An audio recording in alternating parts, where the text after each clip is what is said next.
يا أيها النبي جاهد الكفار والمنافقين واغلظ عليهم ومأواهم جهنم وبئس المصير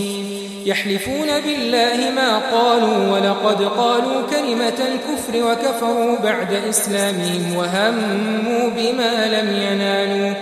وما نقموا إلا أن أغناهم الله ورسوله من فضله فإن يتوبوا يك خيرا لهم وإن يتولوا يعذبهم الله عذابا أليما في الدنيا والآخرة وما لهم في الأرض من ولي ولا نصير ومنهم من عاهد الله لئن آتانا من فضله لنصدقن ولنكونن من الصالحين فلما آتاهم من فضله بخلوا به وتولوا وهم معرضون فأعقبهم نفاقا في قلوبهم إلى يوم يلقونه بما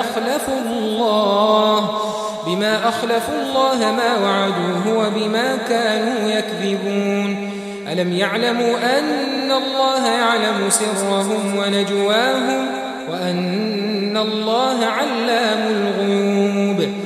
الذين يلمزون المطوعين من المؤمنين في الصدقات والذين لا يجدون إلا جهدهم فيسخرون منهم سخر الله منهم ولهم عذاب أليم استغفر لهم أو لا تستغفر لهم إن تستغفر لهم 70 مرة فلن يغفر الله لهم ذلك بأنهم كفروا بالله ورسوله والله لا يهدي القوم الفاسقين